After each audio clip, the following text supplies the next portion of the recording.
What's so significant about Israel? Well, let's throw it up here. Why is it this little patch of land in our world continues to this very hour to not have any peace? Do you know that that little patch of land is smaller than New Jersey? Could you imagine the world fighting over New Jersey the way it's fought over Israel?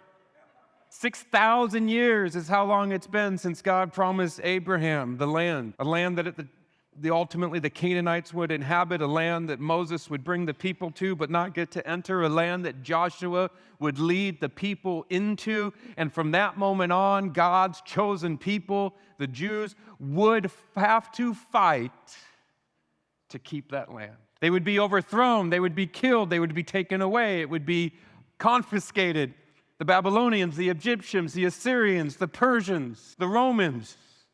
The list just goes on and times, and then they get back in. Right now, they're currently on all sides of that little stretch of land. So you could see there that in Numbers, that's what the borders look like. In Ezekiel, they were changed a bit, and then the green is modern-day Israel. And in this time, you have to ask yourself, what is it about the land? Well, let's jump to Zechariah 8:3, a prophet of the Old Testament. The capital of the millennial kingdom, meaning when Christ returns, is Jerusalem. This is prophesied about thousands of years ago, Zechariah 8:3. Thus says the Lord, I have returned to Zion, and I will dwell in the midst of Jerusalem. And Jerusalem shall be called the faithful city, and the mountain of the Lord of hosts shall be called the holy mountain. So with the new heavens and the new earth, whatever that looks like, what God has planned, the capital city will be the new Jerusalem. And so here you have this little plot of land which, compared to other sections of land, its size in the world isn't the most luxurious, doesn't have the most resources, the most beauty. Yet it is, however, where all the culmination of God's creation and the world's events will occur.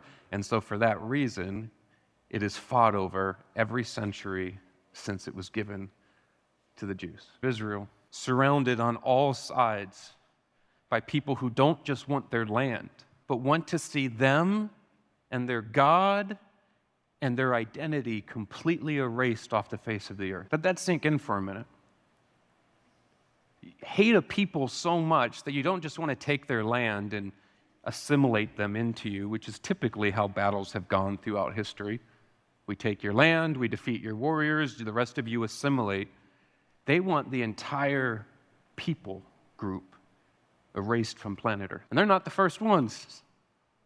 In fact, it's been happening century over century over century over century, and somehow that little sliver of land, smaller than New Jersey, still exists, still operates in power, has allies around the world that keep it in a place that it cannot be overthrown, that even though it's completely surrounded by its enemies, none of them would dare attack it. And when one finally does attack it, they get so thoroughly demolished in less than 2 months that they beg for mercy and a ceasefire. Guys, if you think this is just about a turf war going on in Israel between two random religions, you got to pay attention. There's so much more happening right now. It's so deep what's going on right now.